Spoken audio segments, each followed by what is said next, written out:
بسم اللہ الرحمن الرحیم۔ دوستو السلام علیکم ورحمۃ اللہ وبرکاتہ۔ قربانی کورس کا سبق نمبر 3 آج ہم شروع کر رہے ہیں۔ گزشتہ سبق میں ہم نے یہ بات سیکھی تھی قربانی کس پر واجب ہے۔ آج قربانی کے وقت کے بارے میں بات کریں گے کہ قربانی کا وقت کب سے کب تک ہوتا ہے۔ صحیح احادیث کی روشنی میں قربانی کا وقت 10 ذوالحجہ کی طلوع فجر سے شروع ہو کر 12 ذوالحجہ کی غروب تک رہتا ہے۔ شہر میں قربانی کے وقت کی ابتدا نماز عید الاضحیٰ کے بعد سے ہے۔ پورے شہر میں جب کسی بھی جگہ عید کی نماز ہو جائے، اس کے بعد پورے شہر میں کہیں بھی بسنے والے کے لیے قربانی کر لینا درست ہے، اگرچہ ان کے محلے کی مسجد میں ابھی نماز نہ ہوئی ہو۔ چھوٹے دیہات جہاں عید کی نماز درست نہیں ہوتی، وہاں نماز فجر کے بعد قربانی کر لینا درست ہے۔ شہر والوں کا جانور اگر دیہات میں ہو تو نماز فجر کے بعد ہی اس جانور کا وہاں دیہات میں ذبح کرنا درست ہو جائے گا۔ اگر کسی کی طرف سے قربانی کی جا رہی ہو تو اس قربانی کرنے والے کے ملک اور جہاں قربانی ہو رہی ہے وہاں دونوں جگہ قربانی کے اوقات کا ہونا ضروری ہے۔ مثلا سعودیہ میں مقیم شخص کسی پاکستانی کو کہے کہ میری طرف سے قربانی کر دو، تو پاکستانی ایسے وقت میں قربانی کرے جب دونوں جگہ عید کا دن ہو۔ قربانی کے ایام گزر جائیں تو اب ایک چھوٹے جانور کی قیمت کا صدقہ کرنا لازم ہے، اب جانور ذبح نہیں کیا جائے گا۔ دوسری بات آج جو ہم جس پر بات کریں گے، منڈی جانے سے پہلے کن امور کا اہتمام کرنا چاہیے۔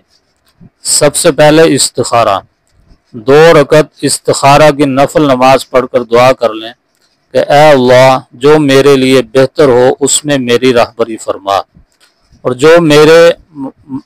جو معاملہ میرے حق میں برا ہو اس سے محفوظ فرما۔ یاد رکھیے استخارہ کا مطلب اللہ تعالیٰ سے پوچھ کر چلنا ہے۔ جو شخص اپنے عقل پر اعتماد کرنے کی بجائے اللہ تعالیٰ سے پوچھ کر قدم اٹھاتا ہے تو اللہ تعالیٰ ایسے شخص کی پوری رہنمائی فرماتے ہیں، اور اللہ تعالیٰ اس بندے کے ساتھ وہی کرتے ہیں جو اس کے حق میں بہتر ہوتا ہے۔ دوسرا عمل صلاۃ الحاجت، گھر سے باہر نکلنے سے قبل 2 رکعت پڑھ لینا گھر سے باہر نکلنے کے بعد کی برائی سے بچا لیتا ہے، اس لیے منڈی جانے سے قبل 2 رکعت صلاۃ الحاجت پڑھ لینی چاہیے۔ یقین کیجئے کہ 10 منٹ کی مشقت برداشت کر کے آپ 10 گھنٹوں کی مشقت سے بچ جائیں۔ نمبر 3 مشورہ، کسی جاننے والے تجربہ کار سے مشورہ بھی کر لیا جائے کہ کہاں سے اور کیسا جانور بہتر رہے گا۔ نماز کا خیال، منڈی ایسے وقت جائیں کہ نماز قضا نہ ہو، یا جیسے ہی نماز کا وقت ہو جائے فوراً نماز کی ادائیگی میں لگ جائیں۔ ایسے مواقع پر ہمارا یہ برتاؤ کہ اللہ تعالیٰ کے ایک حکم یعنی قربانی کے جانور خریدنے میں ایسے مشغول ہو جانا کہ دوسرے اہم حکم یعنی نماز سے غافل ہو جانا کسی بھی طرح مناسب نہیں۔ نیت کی درستگی، نیت اگر صحیح ہوگی تو اس پر اللہ تعالیٰ کی طرف سے جزا مرتب ہوگی، ورنہ پکڑ ہوگی اور مخلوق کے سامنے رسوائی ہوگی۔ لہذا جانور خریدنے کے لیے نیت درست ہونی چاہیے۔ نمبر 1 مقابلے کی نیت نہیں ہونی چاہیے کہ ہماری گلی میں فلاں صاحب نے 50,000 کا جانور خریدا ہے تو ہمارا 1 لاکھ کا ہونا چاہیے۔ نمبر 2 اور اس کے خلاف یہ ذہن بھی نہیں ہونا چاہیے کہ مالی اعتبار سے صاحب حیثیت تو ہے لیکن بس ہم نے سستے سے سستا جانور خریدنا ہے۔ نہیں، ایسا نہیں ہونا چاہیے۔ محترم بھائیوں، جیسے ہم اپنی دنیاوی ضرورت کو پورا کرنے میں خوب سے خوب تر کی کوشش میں ہوتے ہیں، ایسے ہی اللہ کے اس حکم کو پورا کرنے میں بھی خوشی کے ساتھ کوشش ہونی چاہیے۔ اسی طرح اس قربانی سے مقصود اللہ تعالیٰ کی رضامندی، ثواب کے حصول اور اپنے واجب کی ادائیگی کی نیت ہونا ضروری ہے۔ اگر ان امور سے ہٹ کر نیت محض گوشت کے حصول کی ہوئی تو قربانی نہیں ہوگی۔ شرکاء سے صراحتاً اجازت لینا، اگر بڑے جانور میں دوسروں کو شریک کرنا ہے یا اپنے دوسرے زندہ رشتہ داروں کی طرف سے قربانی کرنی ہے تو ان سے اجازت لینا ضروری ہے۔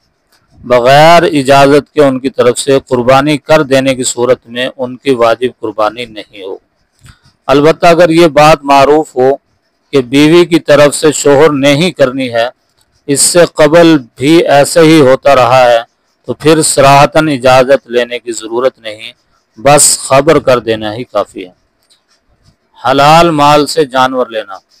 جس طرح دیگر معاملات میں حلال مال کے ذریعے سے لین دین کرنا ضروری ہے، اسی طرح قربانی کا جانور خریدنے کے لیے بھی حلال مال کا ہونا ضروری ہے، ورنہ قربانی درست نہیں ہوگی۔ مال حرام کی مختلف صورتیں ہو سکتی ہیں۔ نمبر 1، سارا مال ہی حرام ہے، مثلا بینک، انشورنس، سود، جوا، چوری وغیرہ کا پیسہ۔ نمبر 2، حلال و حرام مخلوط ہے، یعنی حلال بھی ہے حرام بھی ہے، لیکن حرام غالب ہے، یعنی حرام اس میں زیادہ ہے، تو ایسے حضرات اس رقم سے نہ اپنے لیے جانور خریدیں اور نہ ہی کسی اور کے بڑے جانور میں شریک ہو کر جانور خریدیں، کیونکہ ایسا کرنے سے تمام شرکاء کی قربانیاں نہیں ہوں گی۔ لہذا ایسے افراد کہیں سے حلال مال حاصل کر کے قربانی میں حصہ لیں۔ تیسری صورت یہ ہے کہ اگر حلال و حرام مخلوط نہیں ہے بلکہ الگ الگ ہے، تو حلال رقم جو الگ رکھی ہوئی ہے اس سے قربانی کا جانور خریدیں یا اجتماعی قربانی میں حصہ لیتے ہوئے انہی پیسوں میں سے رقم ادا کریں۔ اور اگر آپ کسی ادارے کے تحت اجتماعی قربانی میں حصہ لینے والے ہیں تو اس بات کا اطمینان کر لینا ضروری ہے کہ وہ ادارہ کسی حرام کمائی والے شخص کو جان بوجھ کر شرکت نہیں کرتا، یعنی اس کا خیال رکھتا ہے یا نہیں۔ جانچنے اور پرکھنے کا طریقہ یہ ہے کہ محتاط اداروں کے دفتر میں بڑے الفاظ میں اعلان لگا ہوتا ہے کہ سود، جوا، بینک، انشورنس، ڈاکہ اور چوری کی رقم والے اجتماعی قربانی میں حصہ نہ لیں، ورنہ وہ خود ذمہ دار ہوں گے، یا پھر اس ادارے والے شرکاء کو زبانی ان چیزوں کے بارے میں آگاہ کر دیتے ہیں، تو پھر ایسے اداروں کی اجتماعی قربانی میں حصہ لینا درست ہے۔ پہلے سے جانور پالنا۔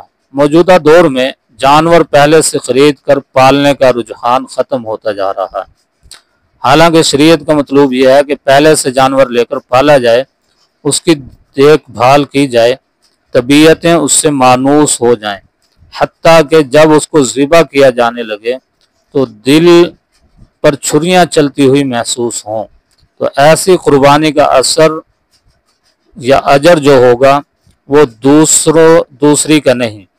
ٹھیک ہے کہ آج کل کی مصروف زندگی، شہروں کا ماحول اور جگہوں کی تنگی یا وقت کی قلت اس کی اجازت نہیں دیتی، لیکن جس قدر یہ چیز ممکن ہے ہم اس کو بھی اختیار کر رہے ہیں یا نہیں۔ اگر مجبوریوں کی بنا پر پہلے نہ لے سکتے ہوں تو بھی دل کے اندر یہ جذبات نہیں ہونے چاہیے کہ ان لمبے چوڑے بھکیڑوں میں کون پڑے گا، وقت کی وقت پر لے لیں گے، بلکہ نیت میں اپنا عذر اللہ تعالیٰ کے سامنے پیش کرنے والے بنے تو امید ہے کہ ہماری پکڑ نہیں ہوگی۔ اس کے بعد ہے مسائل کا سیکھنا۔ حضرت عمر رضی اللہ تعالیٰ عنہ کا فرمان ہے کہ ہمارے بازاروں میں انہی کو خرید و فروخت کرنے کی اجازت ہے جنہوں نے دین کی سمجھ حاصل کر لی، یعنی خرید و فروخت کے احکام سے واقف ہوں۔ چنانچہ قربانی بھی ایک معاملہ ہے، اسے سر انجام دینے سے قبل اس سے متعلقہ مسائل کو بھی اچھی طرح سیکھ لینا ضروری ہے۔ ہمارا یہ کورس اسی سلسلے کی ایک مضبوط کڑی ہے۔ حفاظتی دعاؤں کا اہتمام۔ رقم وغیرہ کی حفاظت کے لیے جس طرح ہم دنیاوی اسباب کو استعمال کرتے ہیں، اسی طرح روحانی اسباب کا اختیار کرنا بھی از حد ضروری ہے۔ دعاؤں کے اہتمام سے اللہ تعالیٰ کی غیبی نظام حرکت میں آتا ہے اور اللہ تعالیٰ کے فرشتوں کی مدد سے اس دعا پڑھنے والے کی مدد فرماتے ہیں۔ مثلا گھر سے نکلتے ہوئے جو شخص یہ دعا پڑھ لیتا ہے، بسم اللہ توکلت علی اللہ لا حول ولا قوت الا باللہ، تو غیب سے اس کو 4 ندائیں دی جاتی ہیں۔ تیری رہنمائی کی گئی، تیرے کاموں میں تیری مدد کی گئی،